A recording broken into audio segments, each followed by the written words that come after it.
बिस्मिल्लाहिर्रहमानिर्रहीम। अस्सलामुअलैकुम। मैं आज आपके लिए इंतहाई खौफनाक और सनसनीखेज़ कहानी लेकर हाजिर हूँ।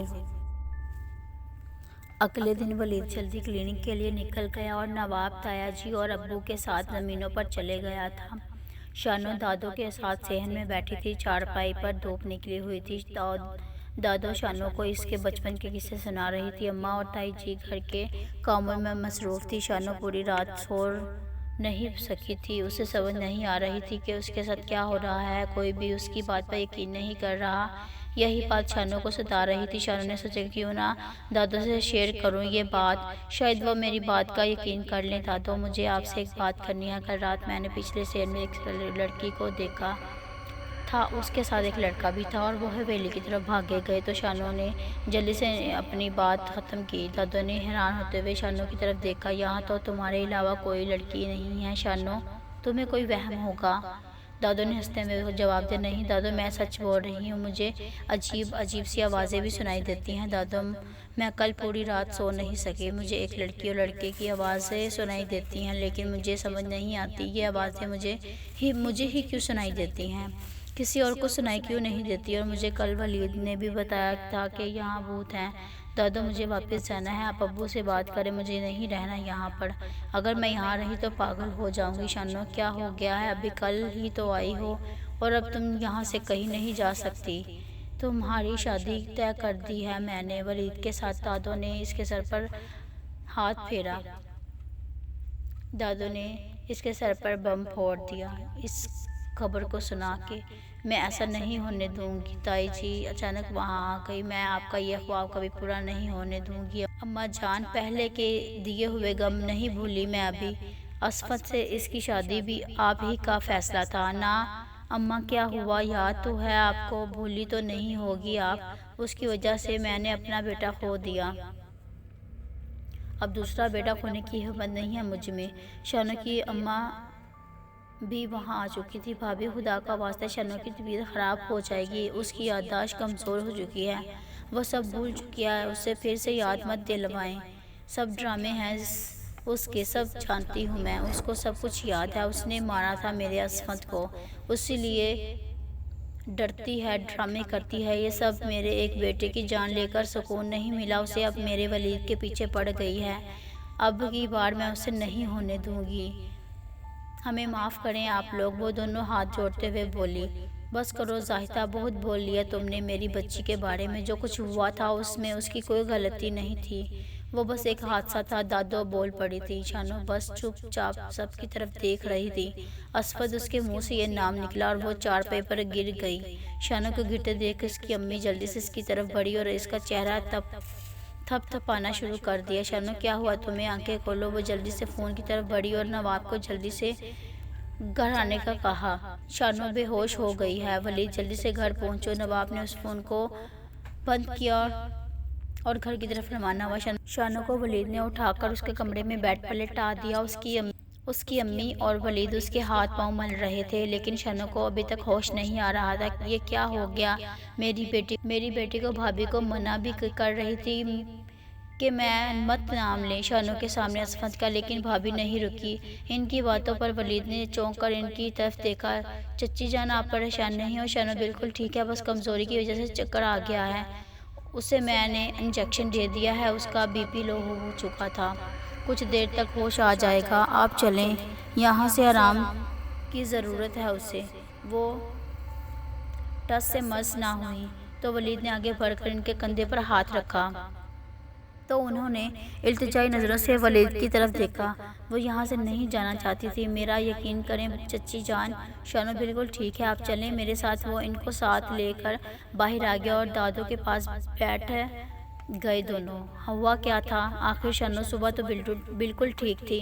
वलीद इत्मीनान से बैठते हुए बोला, ये सब तेरी माँ की मेहरबानी है। मैंने तुम्हारे और शानो के रिश्ते की बात की तो शानो पर तप गई। कहती थी कि ये रिश्ता नहीं होने दूंगी मैं, और कहने लगी कि असफत को शानो ने मारा है। पता नहीं क्या क्या बोलती गई और ये हालत हो गई कि शानो की सुनते सुनते समझ तो अपनी माँ को समझा दो, अपनी माँ को तुम्हारी शादी शानों से ही होगी, ऐसा मैं होने नहीं दूंगी। इससे पहले कि वलीद कुछ बोलता उसकी अम्मी वहाँ आ गई। मैं अपने बेटे के साथ ज्यादती नहीं होने दूंगी। मैं नहीं चाहती जो कुछ असफंद के साथ हुआ वो भी वलीद के साथ हो। क्या हो रहा है ये सब? वलीद के अब्बा की गर्जदार आवाज़ पर उनकी आवाज़ को ब्रेक लग गई। कैसे बात कर रही हो तुम अम्मा से? एक बात मेरी कान खोल कर सुन लो जाहिदा, जैसा अम्मा चाहती हैं वैसा ही होगा। अगर तुम्हें कोई इतराज़ है तो चली जाओ यहाँ से, लेकिन खबरदार जो अम्मा के फैसले को मानने से इनकार किया तो तुम अंजाम अच्छा नहीं होगा। माफ़ी मांगो अभी अम्मा से। माफ़ कीजिएगा अम्मा जी, मैंने आपसे ऊंची आवाज़ में बात की, लेकिन आप मुझे फैसला मंजूर नहीं है। वो सीख पा होती वहाँ से चली गई। वलीद भी माँ के पीछे कमरे में चला गया। अम्मी आप क्यों ऐसा कर रही हैं? आखिर बुराई क्या है शानों में? आप क्यों जिद पकड़ कर बैठी हैं? आप ये देखो अभी एक दिन हुआ है उस लड़की को इस घर में आए हुए, और अभी तो बस शादी की बात ही चली है और तुम इसकी खातिर अपनी माँ से ज़ुबान दराजी कर रहे हो। वलीद पर तप गई। नहीं अम्मी जान, ऐसी कोई बात नहीं है, आप गलत समझ रही हैं। वलीद ने अपनी सफाई देना चाहिए। बस कर दो, सब जानती हूँ मैं। ऐसे ही मेरे असमत को इस महनूस ने अपने प्यार के जाल में फंसाया था और अब तुम्हें फंसा रही है, लेकिन इस बार मैं उससे कामयाब नहीं होने दूंगी। अम्मी जैसे आप शानों को समझती है वो वैसी बिल्कुल नहीं है। भाई के साथ भी हुआ, ऐसा होना इनकी किस्मत में लिखा था, इसमें शानों की कोई गलती नहीं थी। आखिर कब तक आप शानों को कसूरवार समझती रहेंगी? जो हुआ उसे भूल जाएं और शानों को कबूल कर ले। वो मेरे भाई की बेवा है और मेरी कज़न भी। जब घर में ही रिश्ता मौजूद है तो हम उसकी शादी बाहर क्यों करें? लोग क्या सोचेंगे कि घर में जवान लड़का होते हुए भी अगर हम बाहर इसके लिए रिश्ता ढूंढेंगे तो डूब मरने का इम्कान होगा हमारे लिए। मुझे इस रिश्ते से कोई तराज नहीं है, और एक बात, ये रिश्ता दादों ने मेरी मर्जी से ही तय किया है। मैं सच्चे दिल से शानों को कबूल कर चुका हूँ। इनको यहाँ भी मेरे कहने पर बुलाया है दादों ने, ताकि मेरी और शानों की शादी हो सके। मैं शानों के दुखों को ख़त्म करना चाहता हूँ। वो अंदर ही अंदर घुट घुट कर मर रही है। इससे एक सहारे की ज़रूरत है और ये सहारा मैं अब बनना चाहता हूँ। इसलिए आप भी दिल से शानों को कबूल कर लें। मेरी इल्तिजा है आपसे कि वलीद रुको नहीं कमरे से बाहर निकल गया और जायदा बेगम वहीं सर पकड़कर बैठ गई। किसी से मैं क्या कहूँ जब अपना ही सिक्का खोटा है? लेकिन कुछ भी वह हो, वलीद अभी ना समझ है। मैं उसे ये गलती नहीं करने दूँगी, ये शादी नहीं होने दूँगी। वलीद बाहर आया तो सब परेशान बैठे थे। भाई साहब, अगर भाभी को ये रिश्ता मंजूर ही नहीं तो हम ये रिश्ता नहीं करते। कल को आपके घर के लिए मसले बनेंगे और हमारी बेटी के लिए भी मुश्किलात पैदा होंगी। वो तो पहले ही बहुत दुखी है। मैं नहीं चाहती कि मेरी बेटी मज़ीद दुख देखे।